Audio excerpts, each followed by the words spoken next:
Hey guys, I got something really cool going on. This is a fantastic opportunity for actually you and I to meet and for you to hear some incredibly cool music. On Tuesday, October 1st, the Nashville guitar community is putting on a tremendous show of some of the top players. Pat Bergeson is going to be there. I had him on the show. He was mentored by Chet.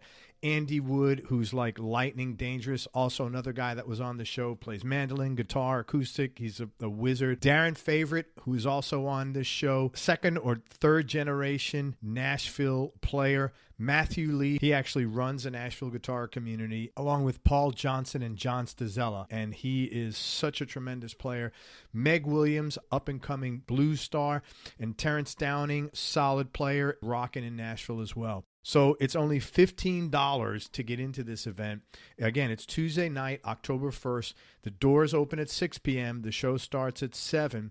It's going to be at the Analog Room at the Hutton Hotel in Nashville, and I think that's on West End Avenue. Tons of gear giveaways from Wampler, Eminent Speakers, GuitarEFX.com, BTPA Cables, Lucky Dog Guitars, Groon Guitar Store, Morgan Amps, and Von Scow. Pre-sale tickets, go to the Nashville Community Group on Facebook, and they'll have something for you there. And they also have videos of previous performers at this show on their YouTube channel. The other really cool thing is these guys have been kind enough to invite me to be the guest MC of the event, and I will certainly love to meet you. If you listen to the show, please come up, say hello. It's going to be a great night. Tons of cool guests, really good musicians. So come on down. Show starts at 7 at the Analog Room at the Nashville Hutton Hotel. All right, I will see you Tuesday night, October 1st. Be there. Aloha. If you want to buy or sell a home or investment property and you're here in the Tampa Bay area, in Hillsborough, Pinellas, or Pasco counties, then listen up. West Florida Real Estate is a local residential real estate broker that's helped over 250 Bay Area homeowners buy and sell their properties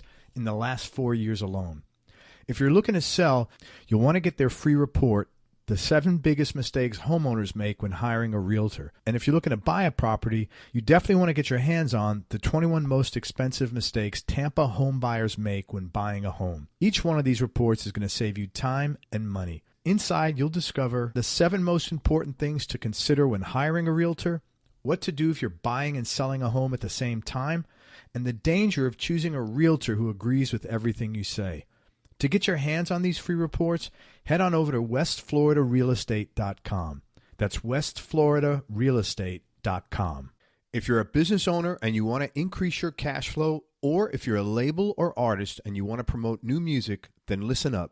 For information about advertising on Everyone Loves Guitar, including information on geographically targeted ads, go to everyonelovesguitar.com/advertise. That's everyonelovesguitar.com/advertise. Hey, this is Craig. If you like this show and you want to support it and you want to keep it free, head on over to everyonelovesguitar.com/support. That's everyonelovesguitar.com/support.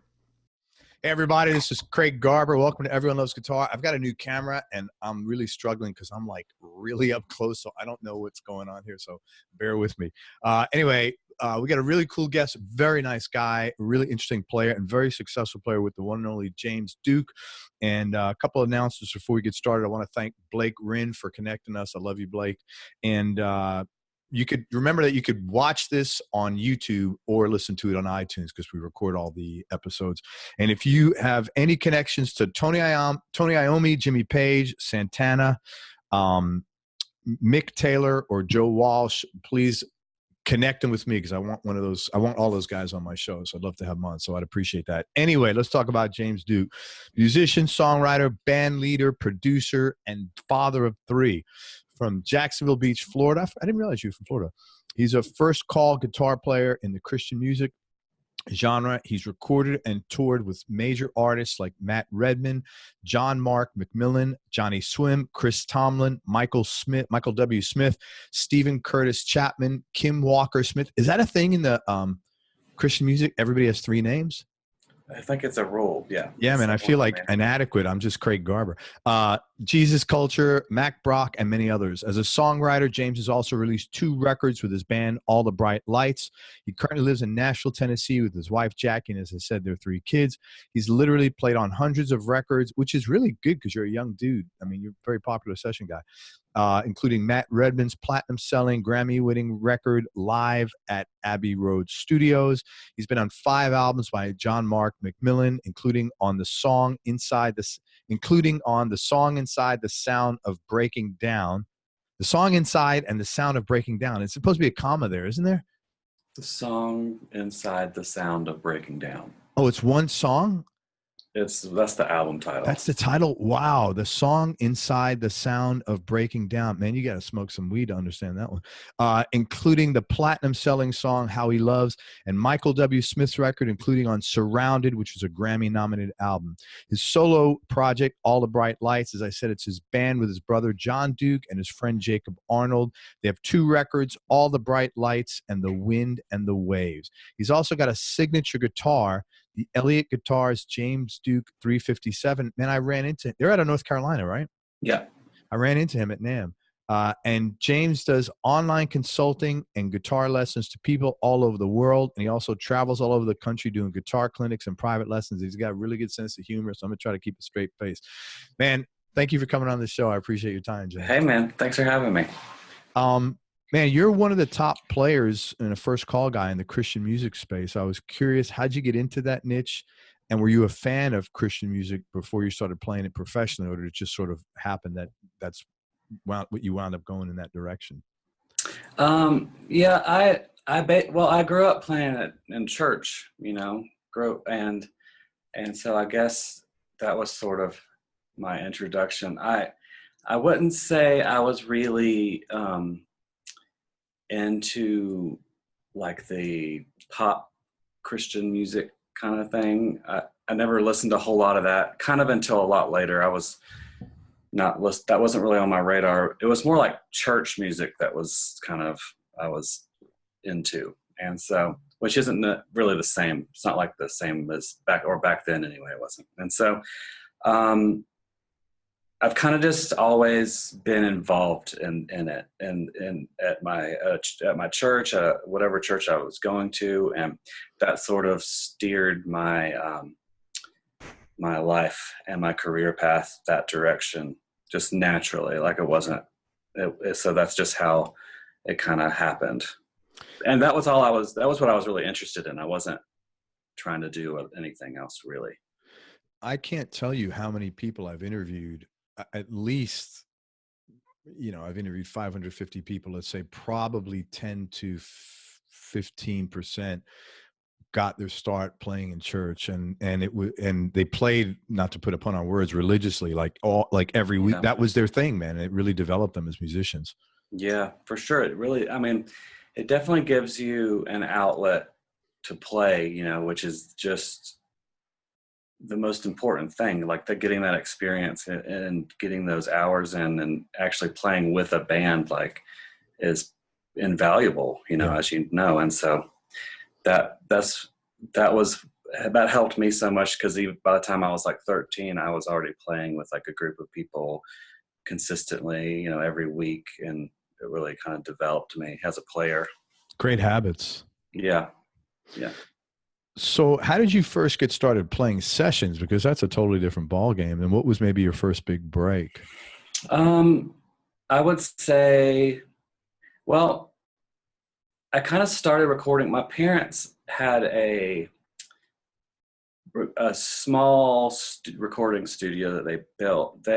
My parents are preachers, missionaries. So growing up, they were always traveling. And part of what they did was kind of invest in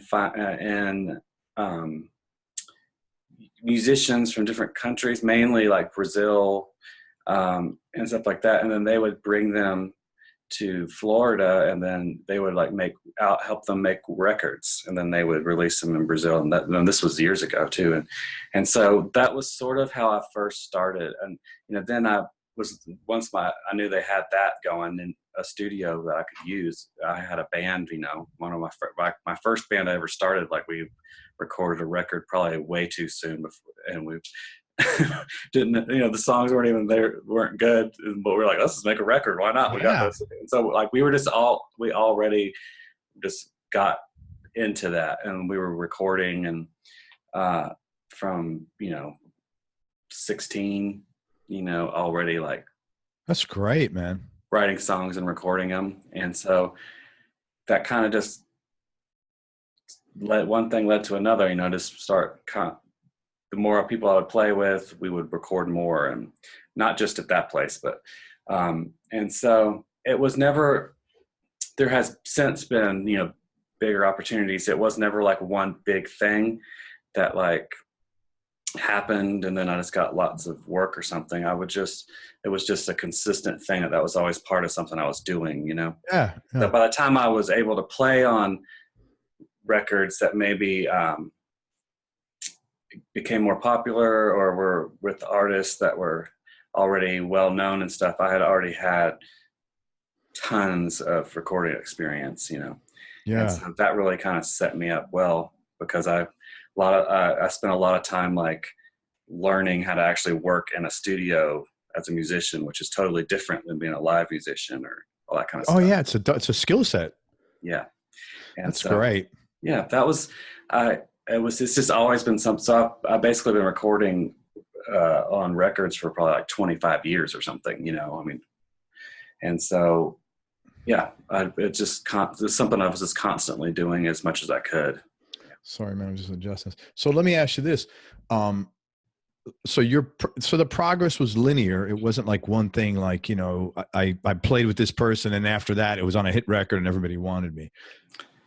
I feel like it came to that. I met a friend. I met a guy named John Mark McMillan, who I played with for a lot of years. And it was after I met him and he started making his records and I would play on those records with him. If I had to pinpoint something, it was those records that came out that kind of, that was the first thing I did that kind of got on a national scale, got a lot of attention, Yeah. And it was just, so those were probably the ones that meeting him and kind of working on music with him was probably like the turning point for me. How'd you get connected with him? How'd you wind up meeting him? Well, I grew up in Florida in Jacksonville Beach, and stupid question. That's just right outside of Jacksonville, I would assume. Yeah. Yeah. Mm-hmm. Okay. Right there. I'm good. I got just tons of. Sounds nicer to add beach to it. Oh yeah, totally. Yeah, absolutely, man. It was actually Neptune Beach, which is. That sounds pretty cool too, man. Yeah. Neptune Beach sounds good. But my parents had a friend that they'd known for years and years, that he lived in Charlotte, and he was part of a church that would do these really big music conferences kind of thing, Sure, so that 3 or 4 days, and just tons of music, and so they would come down to Jacksonville and kind of do the same thing there, and so that was probably late 90s maybe, and I was just a teenager, and I kind of met him or re-met him, and he, probably because of his relationship with my parents, like he would come into town and ask me to play guitar with him, and basically just to be nice. I wasn't very good, but I don't believe that. Well, I mean, okay, yeah. I mean, I was probably good enough to where he was like, he won't totally embarrass me. But it's somebody asked, is nice the first time. It's nice. It's nice when in the beginning to open the door, but it's hard work keeps the door open. You know that, man. Yeah, totally. By the way, that is like, what is that tattoo? It is so cool. It's like, yeah, that is. It's just an Indian, yeah. I love the colors on that, man. That looks really good, man. Where'd you get that done? Nashville or in Nashville? A long time ago, way before I moved there. Yeah, very cool looking, man. Thanks. I and so yeah, he would. Audio got all wonky. Um, Yeah, there you earplugs go. on.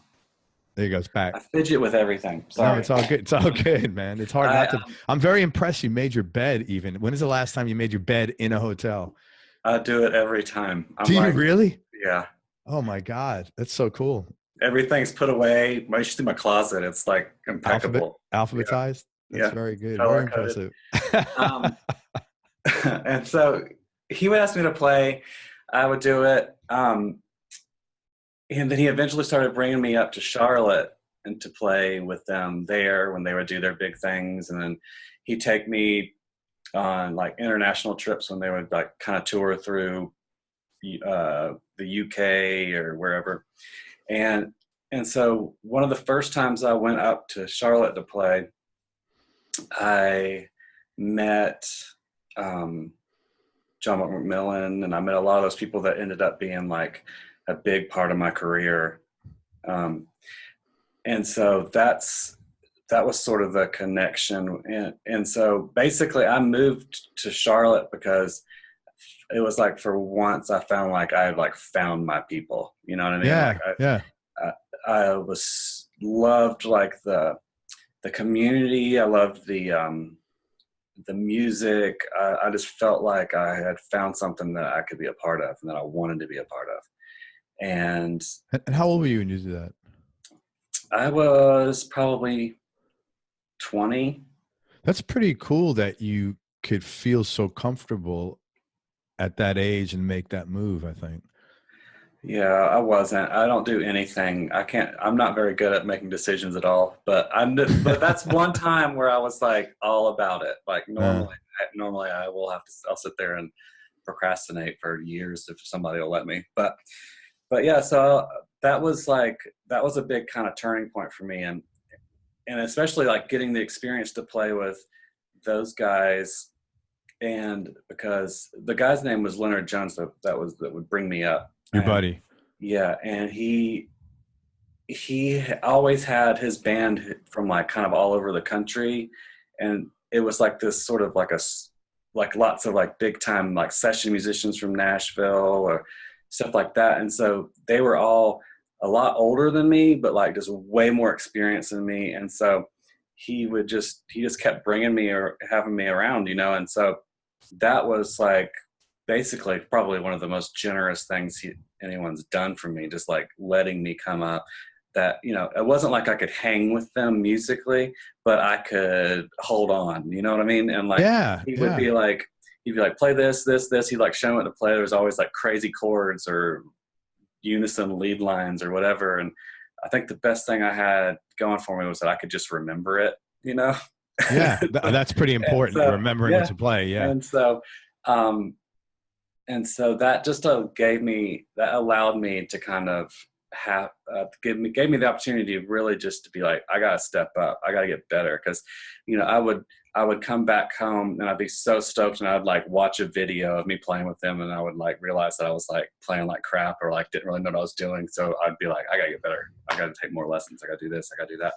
And so that really set me um on a path to where I was constantly having to raise the bar and get better and better and better. And so once I found that kind of outlet, I wanted to be a part of it. And so I would do everything I could do to be around and play as much as I could with those people. And when I met John Mark, he had just started writing songs, and so we sort of came up together and ended up making a lot of music together. And that's probably the music with him was what probably really kind of established me a little bit on a Yeah. big scene and got me a lot more opportunities to play on other stuff and stuff like that. But you know, as you know, in the music business, especially as a sideman, you don't have to be the best guy, but that attitude that you had of, you were clearly enthusiastic and very excited, and you wanted to do better. And that's why the guy kept bringing you up. I mean, yeah, he did you a favor because he gave you an opportunity for sure, which is very, I mean, I agree with you. I was very thankful that you got to be grateful for that. But when you have somebody that's enthusiastic and excited, man, that's the person you want to help. Right. Because it's like, this person gets it, man, and he's cool, and he wants to be part of the team, and that's like that's as important as, more important than, if you got a guy who's incredibly proficient, but maybe doesn't have as the right attitude or whatever, So that's really cool. Good story. So you knew, like, you're touring England when you're in your late teens and stuff, so it doesn't sound like it was even a conscious thing for you to become a musician. It was like it just sort of naturally evolved and you were participating in it, or was it conscious? I feel like my whole life, basically from the time I got a guitar, that's all I wanted to do. That's great. And that was, like when people would be like, what do you want to do? All I could really say is I just want to play my guitar. That's awesome. Which later I was like, I should probably set more goals after that, because I am playing my guitar. But but that was really it. That's like all I was like. That was all I wanted to do. That's all I cared about, really. That's great, man. Good for you that you had something so passionate that hooked you so young. Did you study formally? No, I didn't. So you're really pretty much self-taught. I took lessons throughout, but nothing like formal education. No. That's wild. Wow. So you must have put a lot of book time in here, man. I did. Good for you, man. So I'm going to put out a few names there, and for each one of these artists, if you could talk about how you got the gig or how you got connected with them, and maybe a cool or interesting story about your experience working with them. Okay. Michael W. Smith, let's start with him. I got connected with him through a producer that I had. His name is Kyle Lee, and he actually hired me before I even moved to Nashville. He was the first person that brought me into Nashville to play on a record. So you had a standing gig, or you had a producer on your team, pretty much. Yeah, I mean, that's great. And I hadn't really. I'd done a couple of things with him over the years, not even a whole lot, but I remember I was having. Everybody in Nashville has coffee, and so I think I was having coffee with him one afternoon, and he was like, I got something that I think you'll be great for. And so I had never met him, Michael, before. I knew some of the people that played with him, kind of that, but I had never really met him. But so I just got brought in to play on a record, on the first record, and then after that, it was another record kind of spun off of that. So I've played on a couple of records for him. So I don't tour with him, but I have played on the last couple of records. Have you done any work? And that's as you know, that's common in Nashville, where you have, session guys doing the records and touring musicians playing your part or on tour. Have you worked with anybody where you've done both? Yeah, I mean, a lot of the ones I end up doing I do both. Oh, you do both. I play both. on a lot of records, but a lot of times the people that I tour with, I've played on their records too. Very cool. Which is fortunate. A lot of times there is a bit of a separation, like they kind of separate that out, even though some musicians just want to be session musicians and don't want to tour. But a lot of times touring musicians would actually want to also be doing session work, but they sort of get compartmentalized a little bit. Yes, especially in Nashville. Yeah. And so I wouldn't consider myself a session musician, like is in a sense to where like I'm just going to different studios every day and around Nashville. I normally get requested to play on records by like the artist or the band or the producer, I'm assuming. Sometimes, the producers will bring me in, but honestly, I feel like a lot of times it's like the person that's making the record tells the producer, like, it'd be cool to get James in here or something like that. I feel like that's, which I love. I like that even better, because then I know that they want like kind of what I do, you know? Yeah. What your vibe works. And Yeah. they know your vibe is going to enhance the music. That's really cool. Yeah. And so I do, there are some session stuff that I do I just kind of show up and do my thing. But typically it's more like I already have like a relationship with somebody involved more than just like a standard kind of session deal. But sure. You're in Denver now. Who are you out there with? I am here with, this is actually an interesting gig. I'm here with a guy named Chris Tomlin, and he's playing 2 nights at Red Rocks. Oh, wow. How beautiful tonight is that, and tomorrow. And I'm just here basically.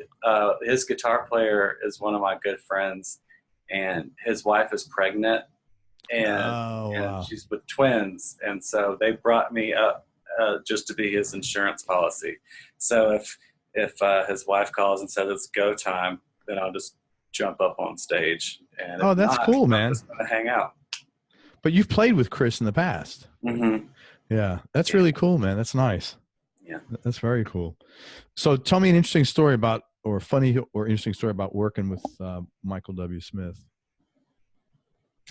Let's see.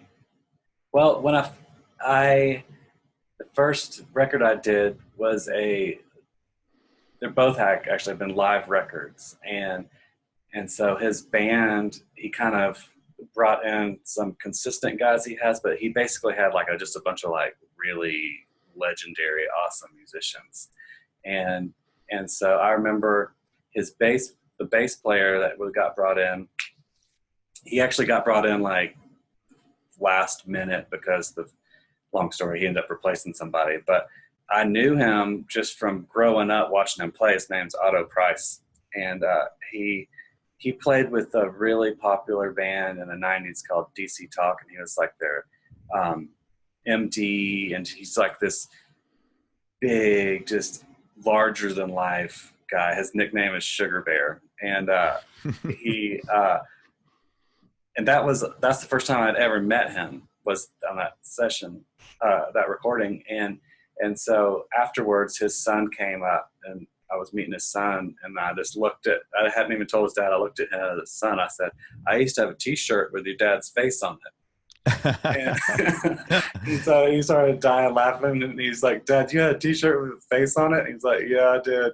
That was good. That was one of my favorite memories. But yeah, that's cool. Michael W. Smith he's basically like an OG in that scene, and he's one of the kindest, sweetest, thoughtful people, just genuine. And I had literally never met him before, and we were playing kind of in the round, and they put me like right next to him, which normally would make me like super nervous because I was like the new guy, that he didn't know. But he was just constantly talking to me, making sure I felt comfortable, and I thought that was really cool of him. That is cool. But he requested you? No, his producer brought me in. His producer brought you in. But don't you find... sorry. I don't even know if he knew who I was. He might have, but I don't know. But the producer did. Don't you find most of the people that are at the top are very nice and very sweet and genuine and go out of their way? Not everybody, but more, like very few are not. That's been my limited experience. You'd think that would be a good warning to a lot of people, Yeah, like, that's why there's a lot. There's not a lot of guys up there, but that's probably one of the vetting processes, man. You have to just be a nice person. It helps, there's a very common thing that all the musicians I've interviewed says, don't be a dick. In fact, I think I'm gonna get a t-shirt on my merch store that says don't be a dick, because it's like not a hard rule, but it is sort of for certain people, I guess. For sure. It's like, and don't be an idiot. That's like the other best rule is don't be an idiot. And then that's that's the kind of just the good life advice. Just don't act like an idiot, and then it pretty much can get through everything. But no, it's true. It's like, and people, those kind of people that are so kind and gracious and sweet, that's the kind of people they want around them too. They don't want people that are trouble, and they don't want people that are a bummer to be around or gonna cause some sort of stress. So no, totally, man. Talk about Matt Redman, and also what was it like recording at Abbey Road Studios? Matt Redman is another one of those guys that's just the sweetest, kindest people. He's one of the most generous people I've ever met. I met him basically because my brother John had played bass for him for a few years, and so he'd been traveling and touring around with him, and I ended up playing at the same big kind of festival-ish type of thing in Brazil, and I was with the guy John Mark McMillan, and my brother was there with Matt Redman, and I played this. We kind of had this blistering set that we played, and it just was one of those times where you play it just goes like gangbusters, it's just one of those kind of cool electrical nights. And then right after that, we got it off stage, and they were all kind of backstage, and Matt came up to me and was like, I'd really love you to play on my next record. And that's pretty cool. Like there. I mean, that is real. That's got to feel great when the artist comes right over to you after he sees you play and says, man, I got to have you on mine. That's really nice, man. Yeah. And so, and of course I wanted to do that. But it was like all of my really good friends were in his band. So it was obviously going to be really fun too. And so. And your brother. And my brother. Yeah. Do you play with your brother a lot? Over the years. Yeah. We've done cool. A lot of stuff together. And so I played on a few records with him, and I started touring with him.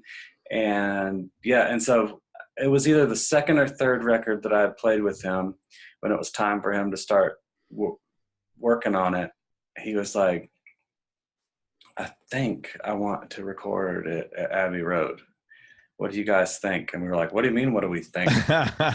Twist my arm. Let's go right now. We should go now. Yeah. And so it was really cool. We did a live record in the Studio A, the big room.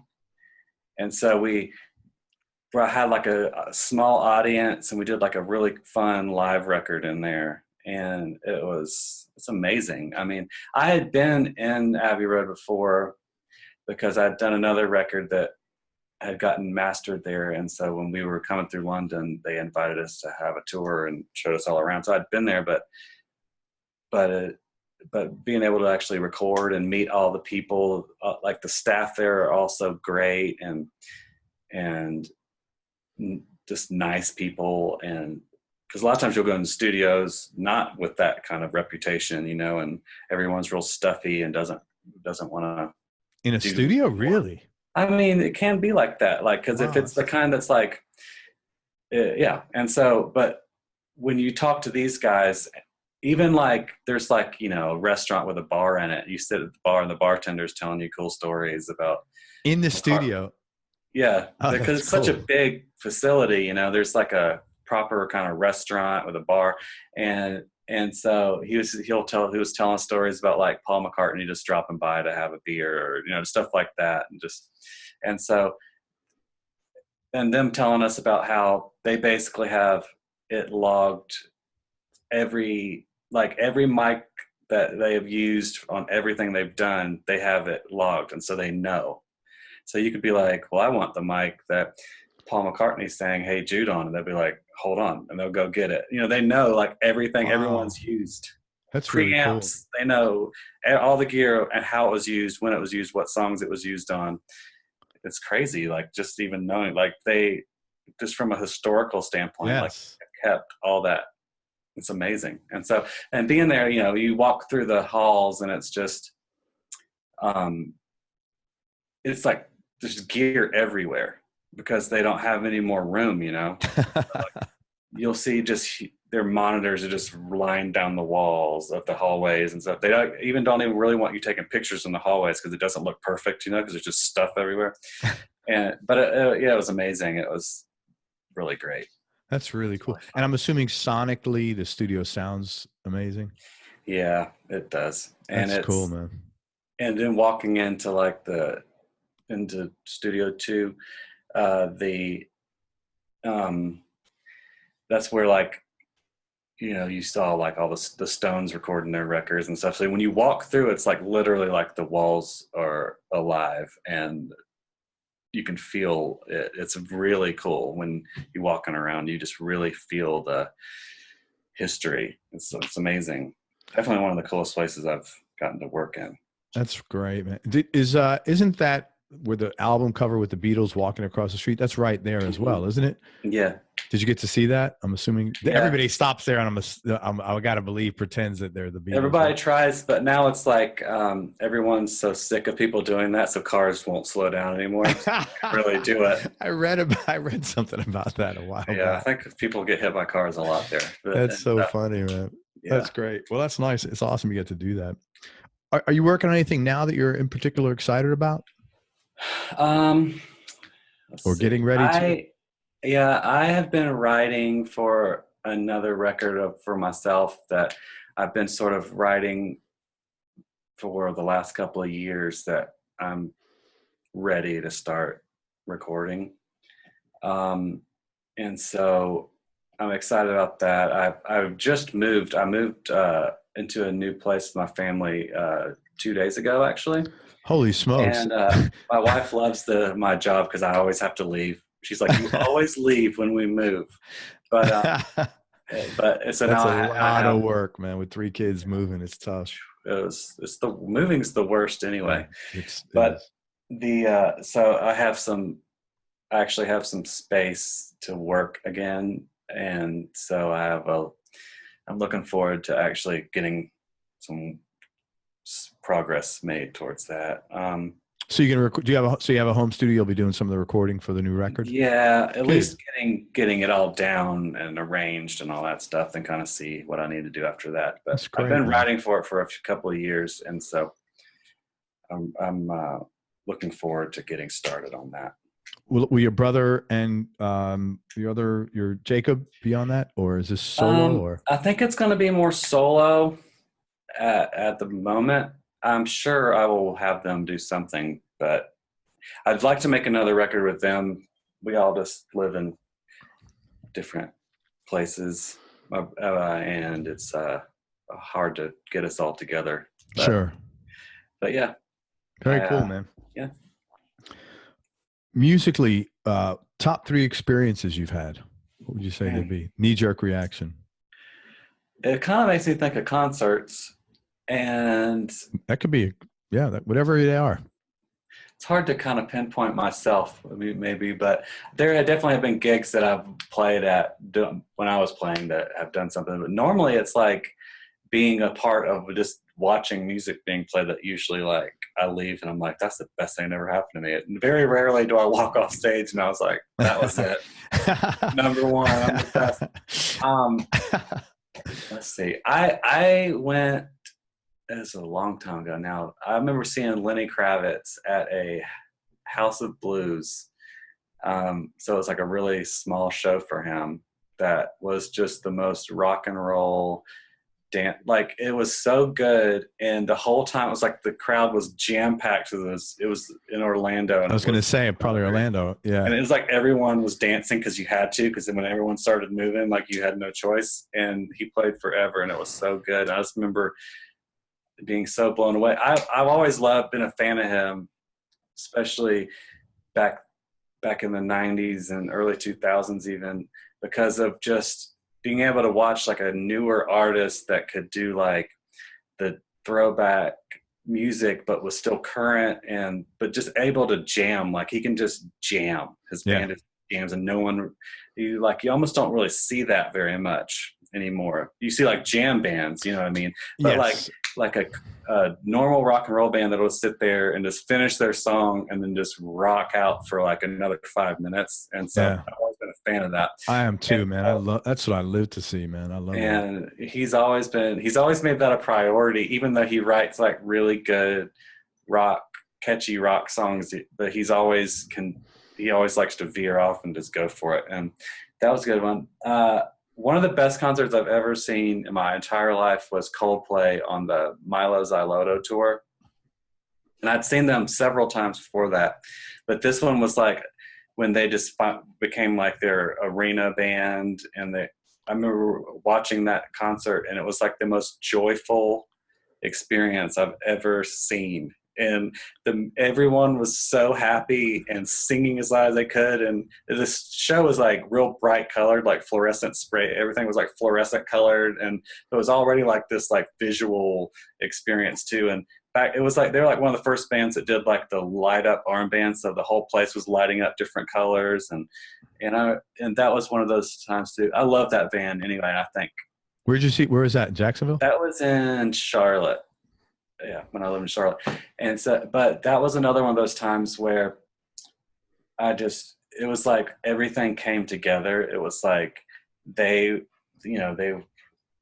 one of my favorite bands. And so I love their songs, but it was like they got the crowd so involved that it was like this, everyone was in it together, and that's like one of the most inspiring things, when you even just being part of that, and whether you're in the crowd or on stage, that's sort of the point of music. And yeah, those are the two that just popped in my mind. But very cool. How about give me something that you've enjoyed doing? Not that you played so well, but just the experience. I've gotten to play at some really cool places. Like I've played Red Rocks a couple of times, and just looking out at one of the most iconic venues in the world, and just looking up and you see how beautiful it is, and that's a really great experience. Being able to play like Madison Square Garden with your friends, and it's exciting. And I remember the first time I played there, walking to the venue, even with my guitar from the hotel, because it was just like a couple blocks over. And I was like, I'm walking into Madison Square Garden backstage, and I'm about to go play in a couple hours. That was a really... Who'd you play there with? Chris Tomlin, who I'm here with. Yeah, that's so cool, man. Yeah. That's really cool. Yeah. I'm from New York City. I've been to the Garden a number of times, and when I talk to people, that's always one of the, the highlighted arenas of people's sort of, bucket list or something like that is Madison Square Garden. Ironically, I've heard from a lot of people that the acoustics, the audio there is just awful because it's just so big. Yeah. It's not. Yeah. I don't know. I mean, I couldn't tell when you have in-ears in, you just know what you're listening to, but sure. But it is so, that's like the ceiling's so beautiful, that wood ceiling.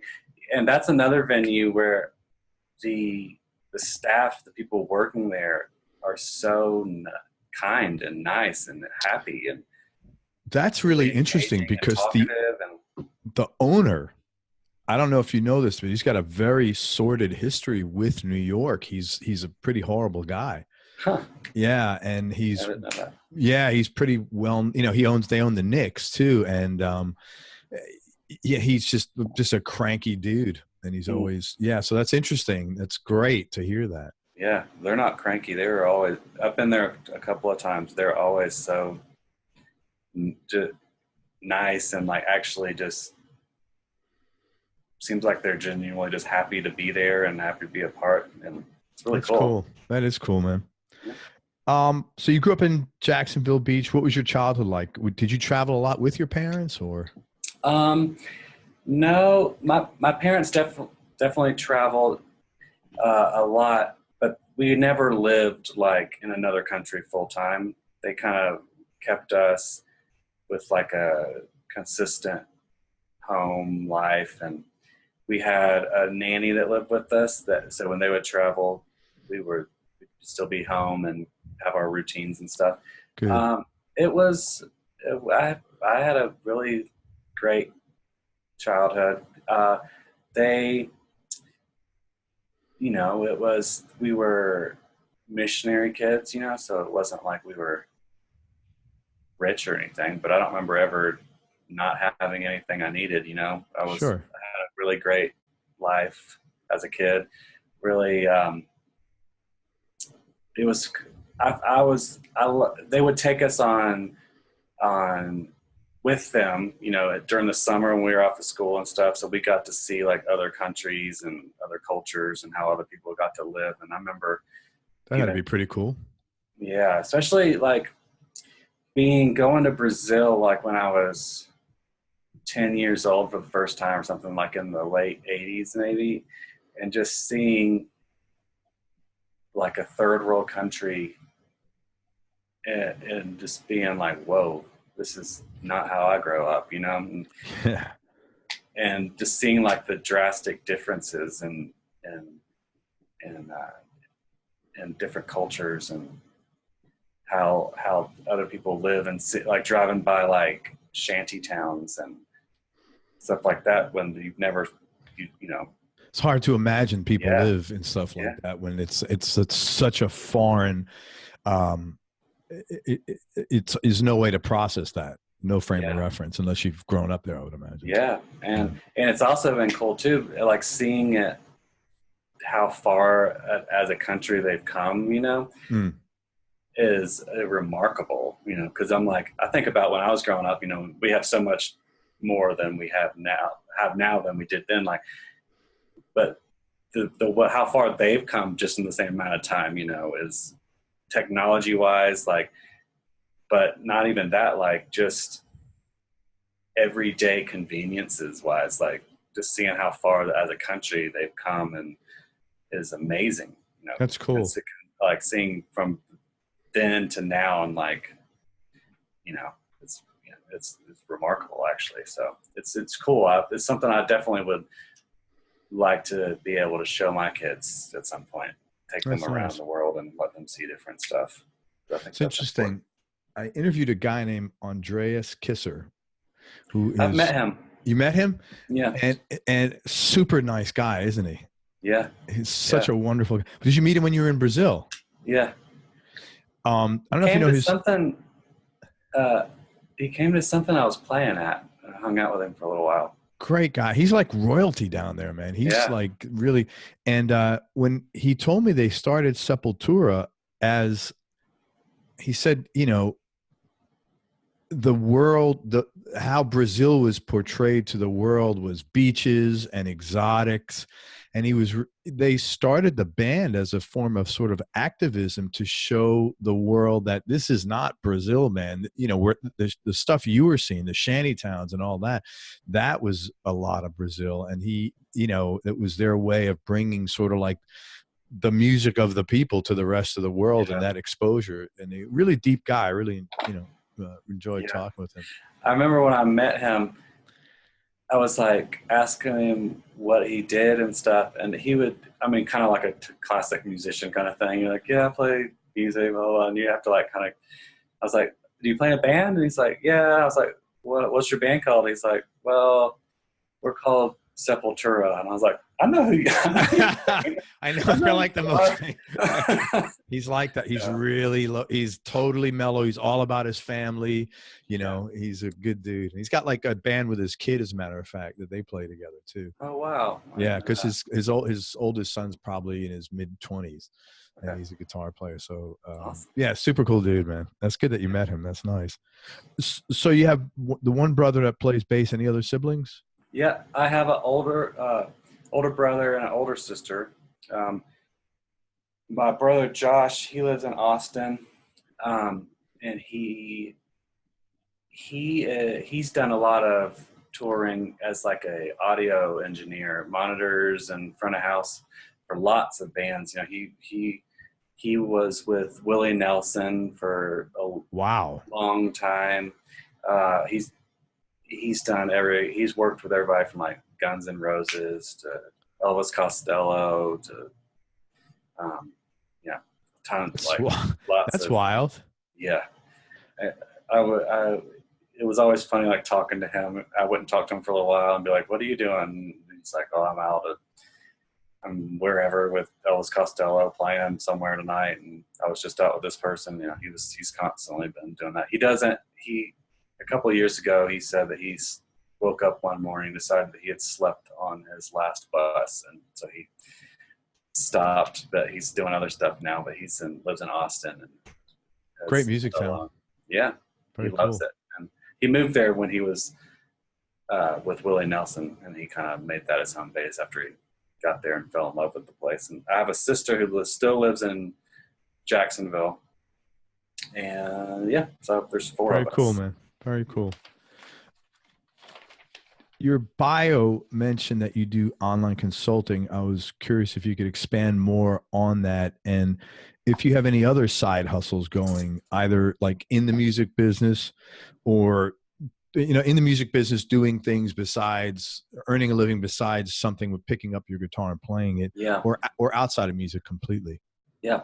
I do online consulting and lessons. The consulting side, you know, I would say like the majority of the questions I get are just musicians, younger musicians that are really trying to figure out how to get it, make it happen, become a professional musician, get gigs. And so a lot of times they'll call and be like, or I'll talk to them and they'll say, you know, I just want to do what you do. How do I do that? Which is always kind of a hard question to answer, but It really is. But I love like being able to kind of talk to people and hear what their actual goals are, and then make sure that's actually like what they want to do. You know, sometimes people are like, well, I want to be a musician. And you're like, you do? Are you sure? Like, or is consistent income like a really important thing to you? No, but it's important. Hey man, it's good if, you know, for someone to pay you an hourly fee to get this information. It's pretty critical stuff, because you may be telling them, man, you shouldn't do this. And how much is that? Because your whole life's not going to be what you're thinking. And how much is that worth? I mean, you change the whole life. Yeah. I remember I went and had a beer with a friend a few years ago, and he was about to get married and he had just finished college, and he was kind of right at that thing where he was looking at like, he was able to go start looking for jobs, and he was going to be able to probably start getting good jobs, you know, after he'd finished. I can't remember what he does, but I remember him sitting with me and he was like, I just don't know what to do. I was like, what do you mean? He's like, well, I just don't know if I should pursue music and go for being a musician, professional musician. And I said, well, do you want to do that? And he said, I don't know. And I said, you don't have to do that. Yeah. I mean, you know, because sometimes it's like when I think about it, I'm like, most of my friends, they're all musicians, you know, for the most part. Sure. And so when he was probably like in the same boat, and you almost feel like, well, I have to do that because that's what, you know, whether it's like you feel like you won't look as cool or something ridiculous like that, maybe. But that's just, some people, that's like a real thing. Like maybe my friends won't respect me as much if I go and get like a 9 to 5, and when everyone else is just playing music and doing that kind of thing. But I was like, you don't need to feel like that's what you have to do. You do what you want to do. You do what is the best for you. I was like, you have certain goals you want to hit. I was like, go for that. Like just because you'll always be a musician. I tell people that all the time. I'm like, if you want to be a professional musician, don't quit your job first. Don't quit your job. Yeah. Find a job, baby, that allows you to play music when you want to play it. Like if you want to play music at night, don't get a night job. If you want to play music on the weekends, find a Monday through Friday job. But like, don't just quit your job. Like that'll get you in trouble. But that'll make it way harder, you know. I always tell people, like, save up as much money as you can so that if you're ready to finally take a step and be like, I'm going to do this, I'm going to go for it, then you're not broke and living on the streets, you know. You can actually float for a while. Don't you feel too, if you ask someone if they say they want to be a musician, you said, do you really want it? Say, I don't know. they pretty much shouldn't do it, because everything that all the Yeah. experiences I've had talking to people is like, it's not, I know this is a difficult living, and unless you have that passion of, yeah, man, it's not a question of, do I want to? It's, I have to. It's Yeah. really not for you. Mm-mm.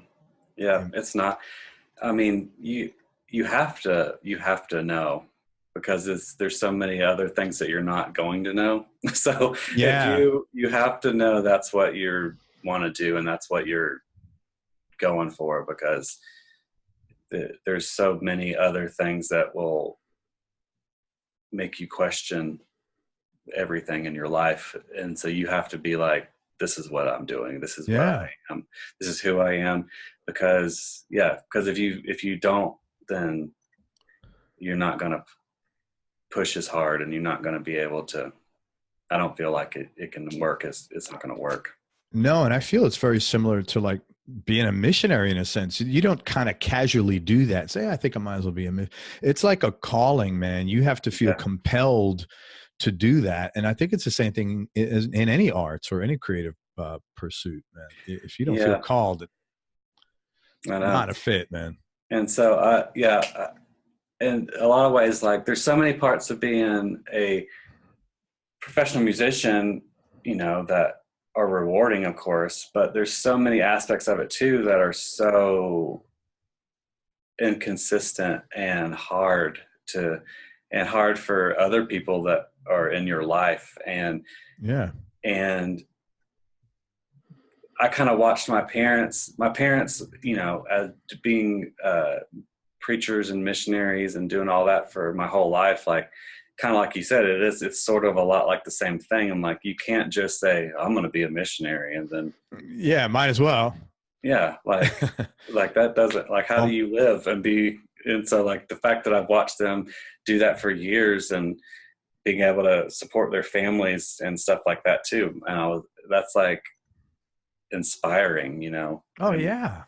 I mean, like there's been so many times where I would call my dad and check in with him, and he's in another country and I'm somewhere, maybe in another country or somewhere out, traveling. And he's like, I just talked to your brother. He's here and your other brother's here. And it's what we do.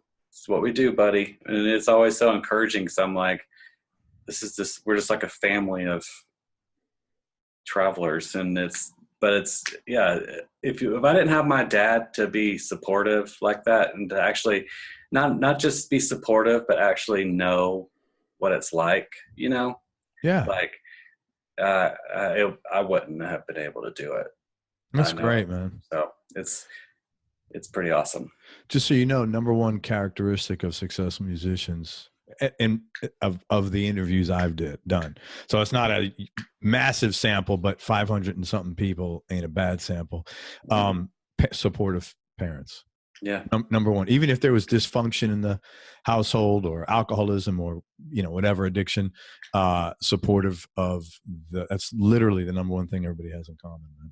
Wow. Which I think I can understand that, because it is so tough, and you even with support, you're going to have questions, but if you don't have it, it's really tough, man. Yeah, it's true. Tell me, any low points or dark periods you've had to deal with in life, and how'd you get through them? Yeah. I have recently kind of come out of a few years of battling like really bad with my mental health, and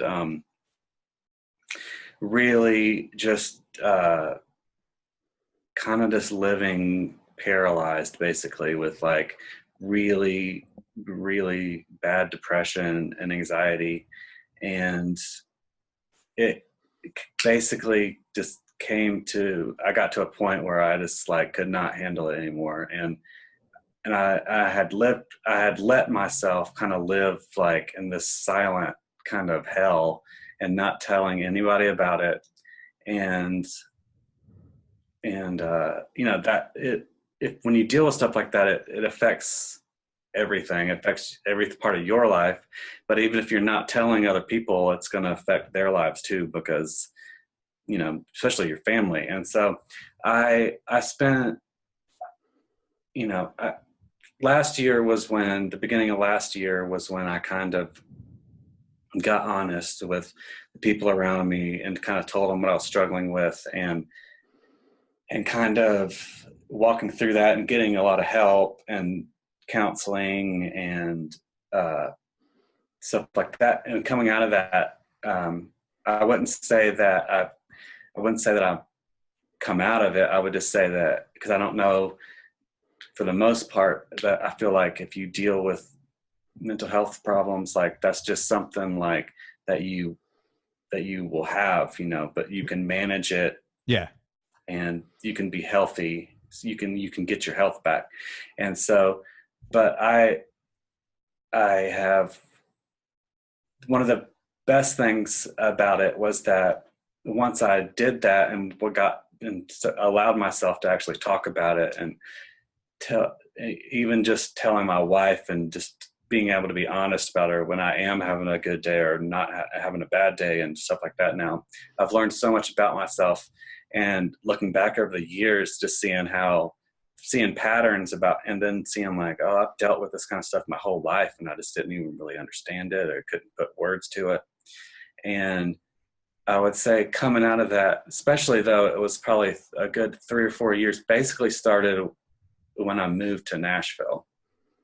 And coming out of that, where I was basically, I felt like I was living underwater, basically. Like a lot of times I felt like I couldn't move. Like I'd be having to work, I'd be having to tour, I'd be having to be in the studio, and I would feel so like I was being held down by something, and it was such a hard time. And then coming out of that and realizing like, oh yeah, I don't know, I felt like I learned so much about myself, and being able to identify things throughout my life, because I was always the kind of person that wasn't very open with my feelings, wasn't very talkative about that, any kind of stuff. I didn't feel like I grew up much, like in my family, we didn't really talk about stuff like that a whole lot either. And so I allowed myself to kind of live in being basically like tortured with that kind of stuff.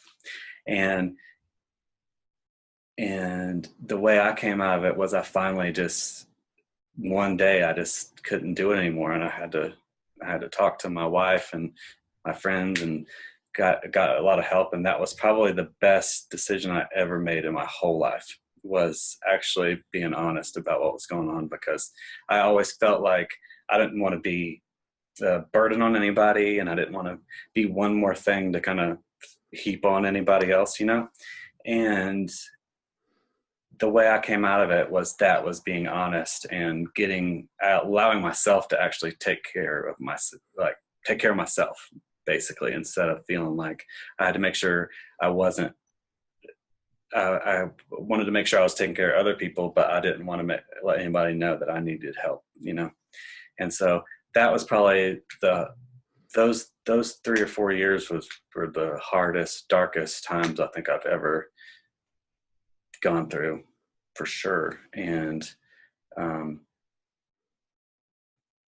coming out of it now, I'm actually grateful for it, because I feel like now I've gotten to a point where I can actually talk to people on like real level, I think before I was always just so like insecure and shy and whatever, never wanted to be honest. And like now I can like actually sit here and talk to you about anything and not feel like weird about it or sad about it or insecure. I feel like for the first time in my life, I feel like I've like grown up. And so, yeah.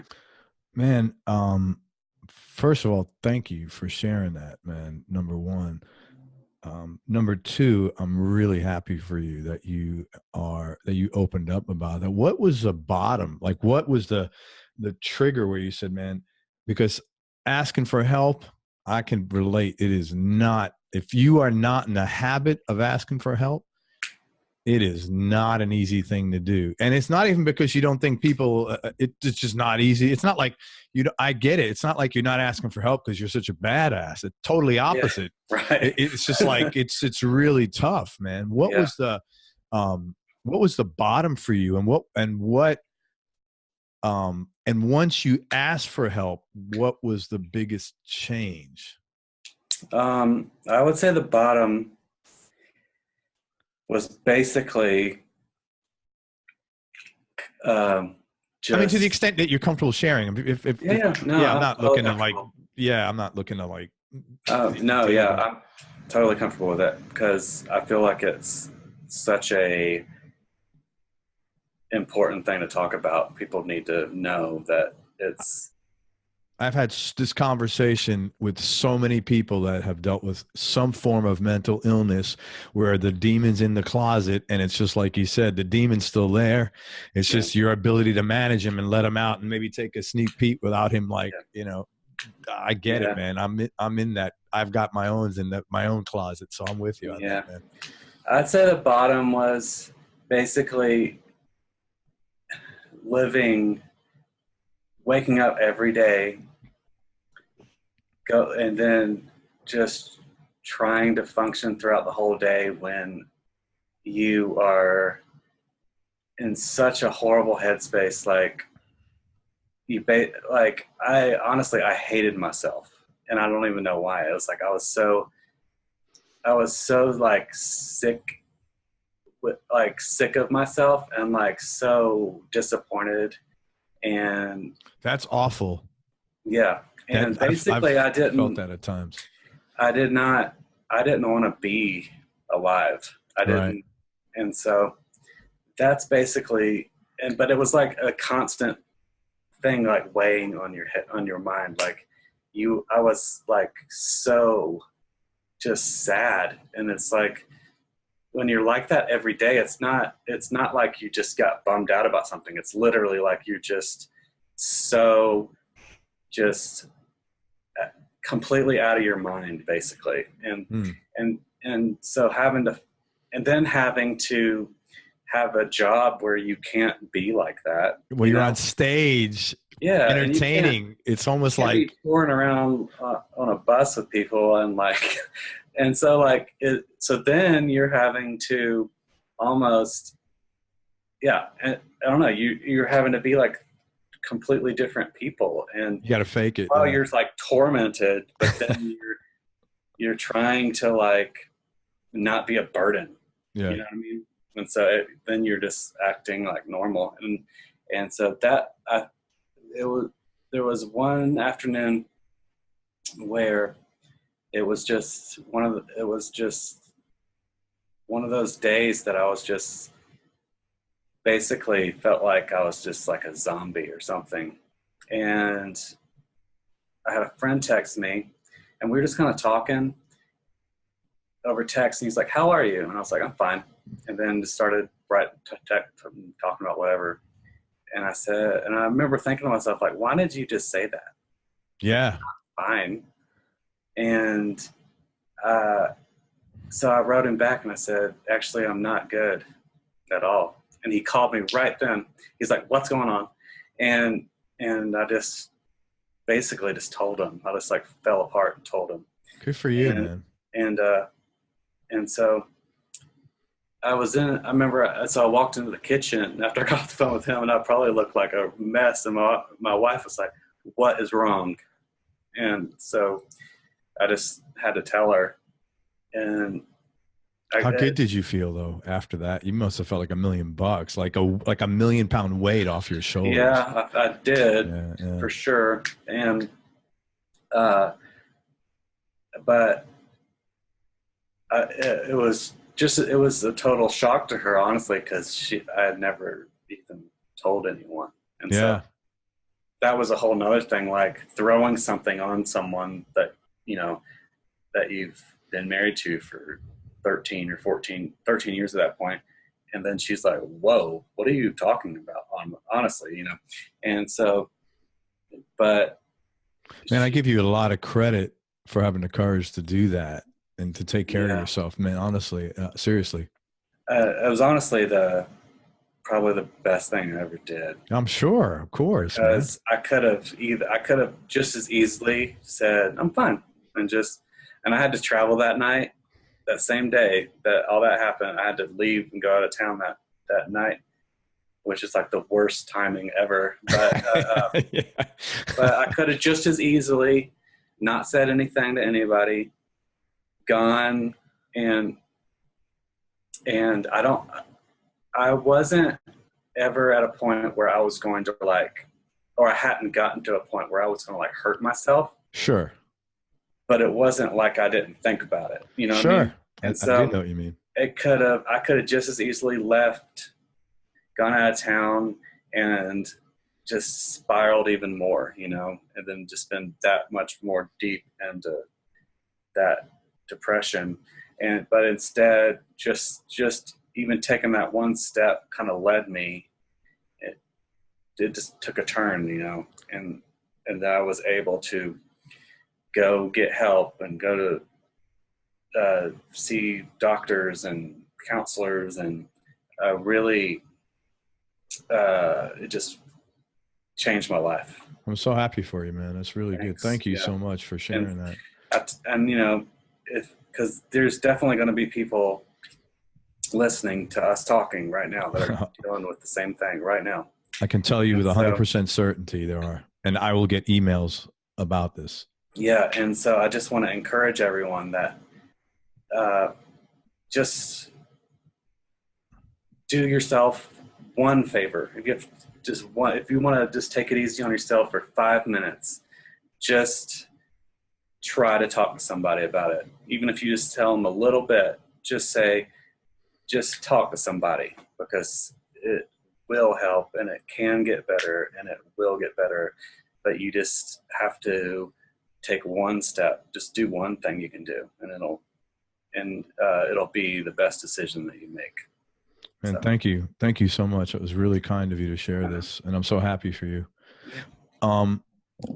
Have you consciously made changes now with your kids, as far as encouraging them to talk about their feelings and things like that? Because that is so important. Yeah, I have. That's great. And, having 3 there, because there was 4 in my family, but I'm still kind of in the middle, because it's like I have an older sister and there's 2 boys. So I'm still like the middle son. And so, I try to be very careful with all my kids, but especially my daughter, Stella, who's the middle one. It's very easy for middle children to get left out. Yeah, man. My middle one says the same thing, because we got 3, and he's always like, I'm left out, and he's not, but I get it. I can understand why he feels that way. And it's given me a lot more compassion and That's empathy, great. Not even just for my kids, but just for people in general. I feel like when you go through something that, like when you battle with your mental health and stuff, and then you get to a little bit, you come out of it some or a lot, and you're able to really identify, even with your friends or just different people you're coming into contact with. I feel like you're able to identify when you see the people that are struggling a lot easier. And so it's given me a lot more compassion for people, and honestly, a lot more grace for people, just dealing with people in general, and you realize people are only capable of what they're capable of. And so it's given me, like I said, just more grace and more giving people breaks, just as much as I give myself a break now. I needed to be able to do that to myself, just allow myself, give myself a break, take it easy on yourself for a little bit. But it's given me the ability to do that for other people even more as well, just realizing, because everyone is any given day is going through something that you don't understand.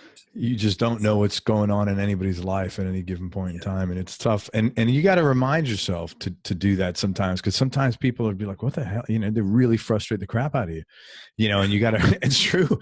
And you got to, at least myself, I'm speaking, but you got to remind yourself, hey, I don't know what's going on in this person's life, whatever. And it's none of my business when it comes down to it either, how they want to act. So, Yeah. Man, thank you. I'm so happy that you, I'm so happy you got a happy ending here, man. Oh, thanks. Me That's too. really cool. Yeah, man. Yeah. Let's totally shift gears. Let's do it. And talk about, and thank you, man. I really, really appreciate that. I'm going to get a ton of email because I have, a lot of the conversations that I have on the show has to do with mental health, dealing with mental illness, addiction. And that is, in fact, there was so many addiction stories. We set up a playlist with addiction, and that's the most popular playlist. But I get tons of emails, and somebody is going to get something out of this, because I get emails often once in a while with something like, you know, I was really struggling with X, mental illness, depression, addiction, or I'm trying to stop using, and I listened to so-and-so and it got me through that day. And that's huge, man. You get someone through one more day, you know, at a certain point in time, you only need so many days to get through, and then you can sort of, you know, maybe do the move on yourself, you know, like you did. So thank you. Awesome. Yeah. Man, let's talk about guitars for a little bit. Yeah. What's your go-to guitar right now, and what other two guitars would round out your top three? I would say my go-to is my guitar that I have with Elliott Guitars, the 357. I use that a lot for basically for like my solid body single coil style guitar. That's my one I'm playing majority of the time. It's like a Strat. Is it like a Strat? It is. It's sort of a definitely good Strat. It's sort of designed aesthetically after a Mustang. Oh, okay. It's a little bit of a bigger body than a Mustang, thicker, more like the thickness of a Strat. It's like a Mustang that just got bigger, the body, and full scale neck. It's got two pickups that Andy Elliott designed just for this guitar for me, and they're single coil gold foil style, and so so they're a pretty unique single coil. They're loud, but they're very clean, so they're not like a modern style single coil maybe that is like a loud but kind of breaks up your pushes hard, and kind of they stay like crystal clear. They're very dynamic, touch sensitive, and so it's just one of my favorite guitars to play. It definitely has the Strat kind of thing. You can get to kind of the fatter telly neck pickup kind of thing. It's got two volumes, so you can blend the pickups together really cool.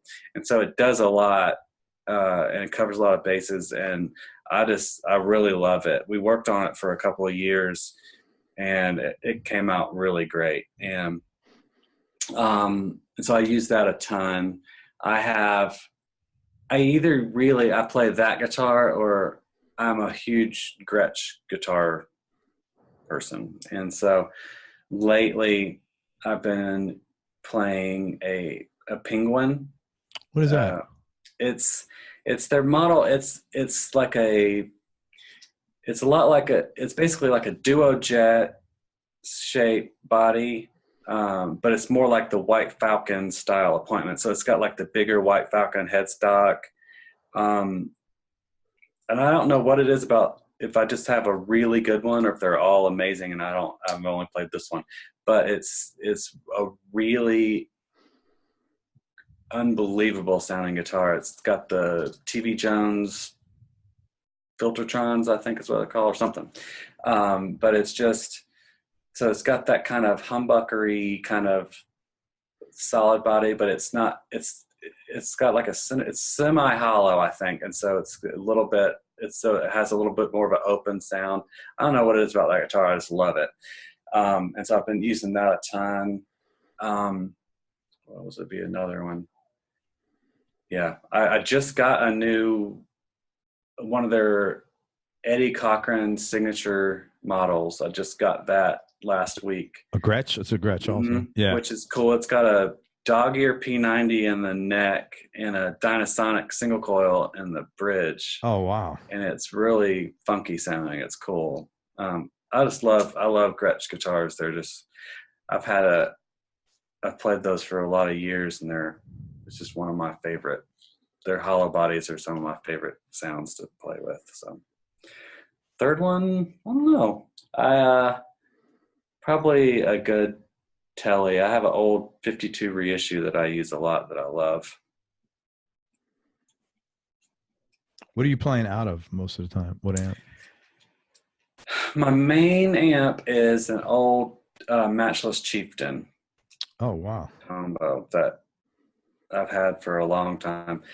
It's actually, I borrowed it from one of my best friends, like, I don't know, 20 years ago. And I still have it. It's still on loan? Yeah. Every now and then he'll be like, how's my amp doing? I'm like, it's doing great. It's in California right now with me, so it's great. Yeah. That's awesome. But that's my main amp. I have the same guy that makes my guitar, Andy Elliott. He makes amps. I have a couple of those that are really great. Oh, I didn't know that. Vintage Fender style amps that are just really, really great sounding amps. Those are usually the ones I'm playing mostly these days. Very cool. I didn't know he made amps as well. Yeah, he doesn't really promote them because I think they basically just sell anyway, and so he doesn't like do a whole lot of promotion about them because he's already swamped making guitars too. Yeah, so, but he does. He just came out with a new one that is. He had it named this year. That's a EL34 based amp, which are my favorites. Were you there? You were at an amp? I was there. Oh, yeah. I didn't know that, man. Which was a great sounding amp. I'm really excited. I want to get one. But what's it called? I don't know. Revenauer. I don't know if it's named after a gun or something. I can't remember, but something I don't remember the name of. It was something like that, though. Very cool. What was your first guitar? The other ones are named after. The other ones he named after like moonshine stuff. Like one was called a Verlux. He lives out in the country in North Carolina in moonshine territory, I guess. So. That's so funny. Yeah. Go ahead. What were you saying? What was your first guitar that you had? What was the first guitar you played? The first guitar I ever kind of played on, my dad pulled out of our attic, and it was a little Les Paul copy kind of thing. Like a Japanese? Yeah, a bolt-on neck Les Paul looking guitar. That I've played for a little while, that I think my brother broke a tuning key off of, so I wouldn't have known how to tune it anyway, so I played that anyway for a little while. I think my first proper guitar I got was I got a Strat. I remember that I still have. Actually, that's cool. The receipt. I found the receipt. When you moved it on Instagram. What did you pay for it? And back in the day, I think it was $500. It was new. It was $500. It was like American Standard. It was $560 or something. Must have been a hell of a good guitar from back in the day, man. That was a lot. Yeah, yeah. Do you still play that? Yeah, well, that's cool. That's really cool. I've hung on to for sure. And Desert Island Discs, James, top 3. No particular order, just knee-jerk reaction, just for right now. I'd say U2 Octane Baby. Yeah, I remember that came out. If I'm on a desert island, I hope my wife's with me. So I'll take Goodbye Yellow Brick Road. Great record, man. Really great record. And then maybe, I don't know, maybe Sam's Town from the Killers. That's those two I think all three of those, the first time I've heard those for the Yeah. Or Desert Cold Island. Roses from Ryan Adams. I might need that one too because it's a double album, so then there's lots of music. But those would be Very those would be cool. the ones today. Most important things you've learned about yourself. Well, yeah, I probably that what I need matters, and that like what I feel matters, and that it's okay to need that, to need to be heard, to need to be a priority sometimes, you know. Dude, I am really proud of you to hear you say that, man. After you told me, yeah, man, that's Yeah, big shit. That's yeah. good. No, it is, man. I'm Important. I happy. mean, Yeah. because it's not about being selfish. Oh, It's about just knowing that your voice matters. You know what I mean? yeah. You got to be fair to you can't be fair to others unless you can be fair to yourself. Right. You know, Yeah. it's really important. It's not, doesn't mean being fair to yourself at someone's expense. I mean, being fair to yourself, you know? Yeah. I totally get that, man. Good for you. Are you good with balancing time between work and family or work and friends?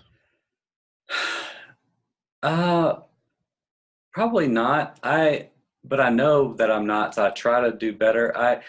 If I like this year, I basically decided that I wasn't going to tour.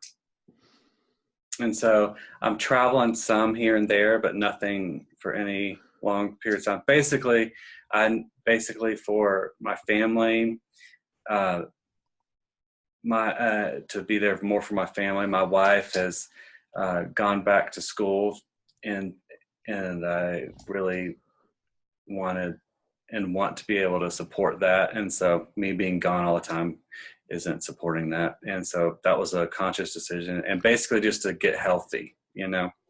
Man, that And so is will set you up forever. I would say that I'm not always the best at like when I'm home and being like totally just home when I'm home. Because I'm always like I'm I am always like reaching out, like keeping in touch with friends and checking in on friends and all that stuff.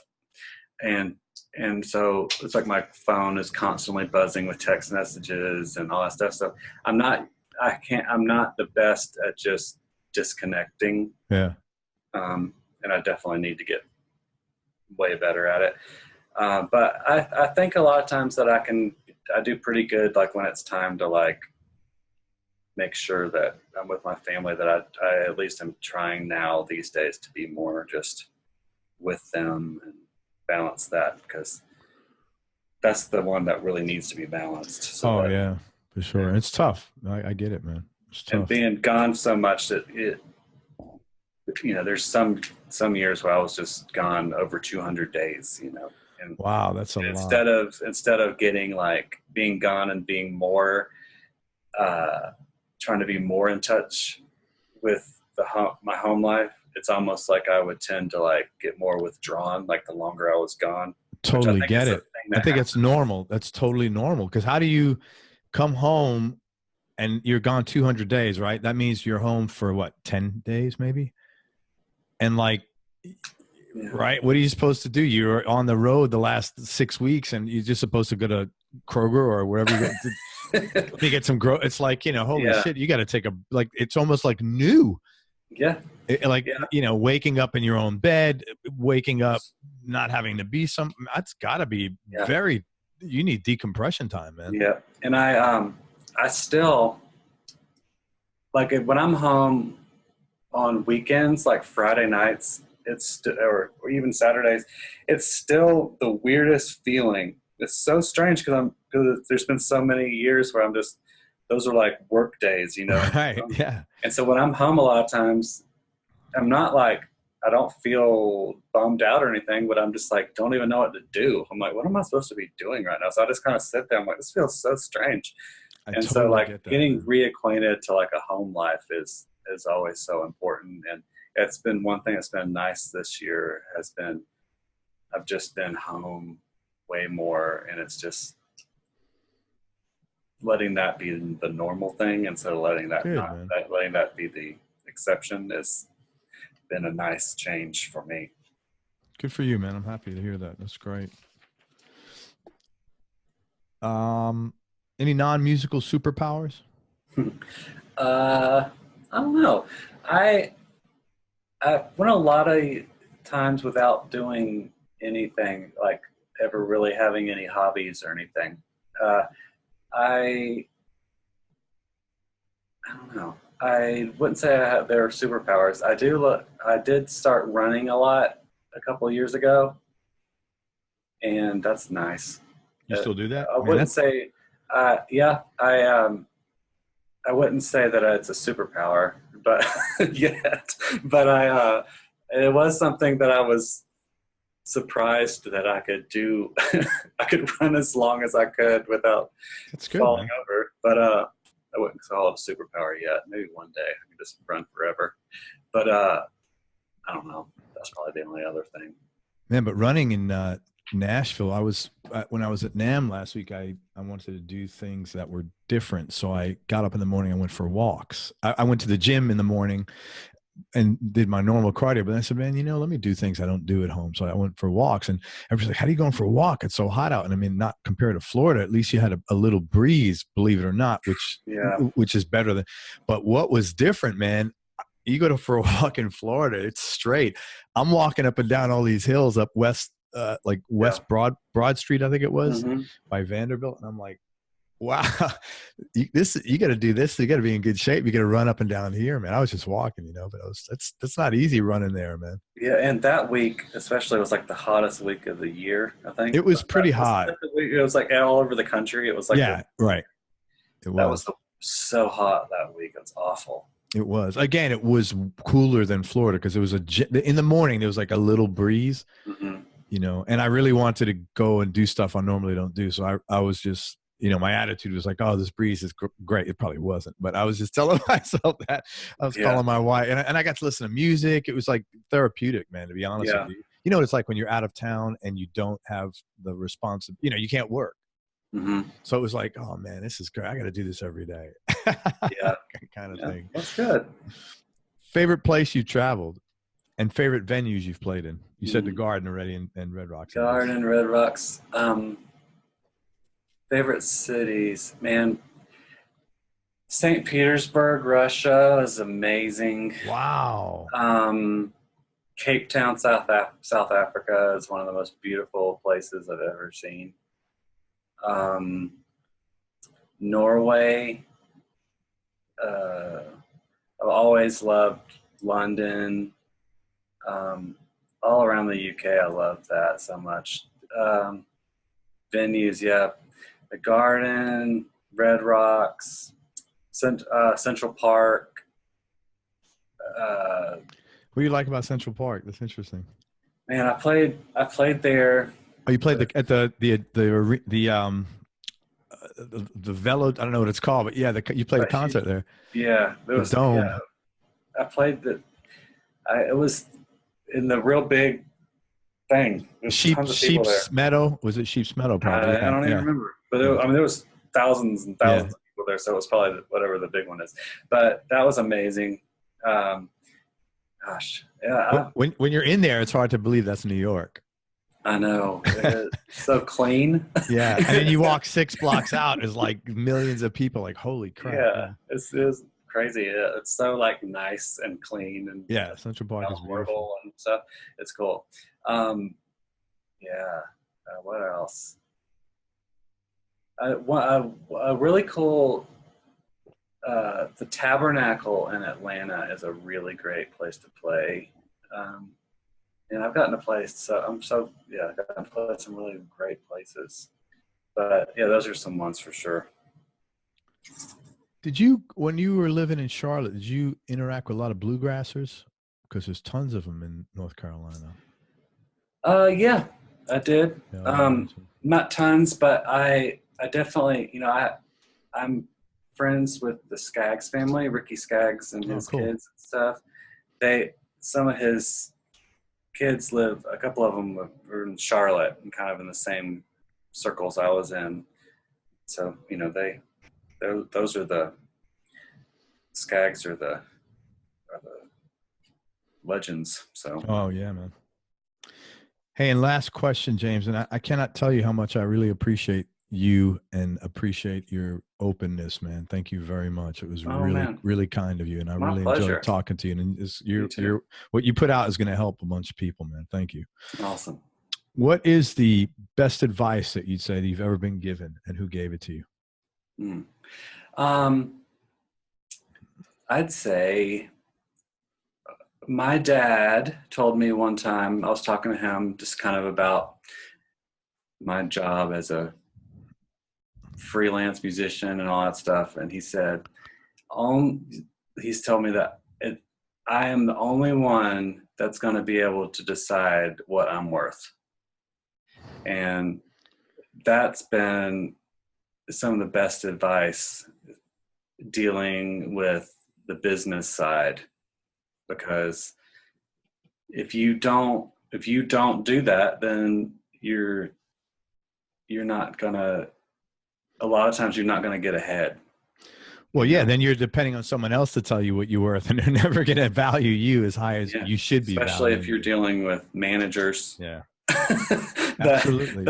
You know, a lot of times you're just going to have to handle I tell people, young musicians, you have to handle your business, and you don't worry about what other people are doing and all that stuff. You handle your own, you worry about yourself. And so there's been lots of conversations I've had to have with people and just feel like, this is what I need. And so you can do it or you can't. I'd love to do it, but this is what I have to have. Yeah. Because it's so easy to be like, oh, I don't know. What do you want to pay me, or how much? I don't care, you know, but everybody cares. Everybody needs money, and it can be such a hard thing to talk about, and then deciding what you're worth, it isn't even about money, but that's just one of the good aspects that you have to really be bold about. And I've learned a lot just doing that, and just, you know, it's important sometimes, you just got to give yourself a raise, because you're the only one that's going to be able to do it, because you work for yourself. Little things like that. And on the other side, not even talking about money, but just realizing what you're worth as a person, and that sometimes you don't have to settle for situations, you know, and you don't have to settle for something that you're not going to be comfortable with or 100% on board with, just because you feel like that's your only option or whatever. Sometimes you have to allow yourself to be like, no, that's not who I am. This is not what it's not what I'm about. And you have to allow yourself that kind of space, so that you can actually kind of stick up for yourself, or just not get yourself put into a situation that not only you're not comfortable with, but that maybe morally it's not right. Maybe, you know, a lot of times just because of the nature of being a freelance musician, and you can feel like it's feast or famine so much that you have to take whatever, and you might end up doing something that you don't agree with, or you're doing a gig that you don't like what you're seeing, or I don't know, all that kind of stuff. You know, everyone has to go through stuff like that, and just being like, wait a minute, that's not who I am. That's not what I'm about. I don't have to do this. And so being able to kind of know what you want and know what you're worth and what you deserve is so important as doing what I'm doing, you know.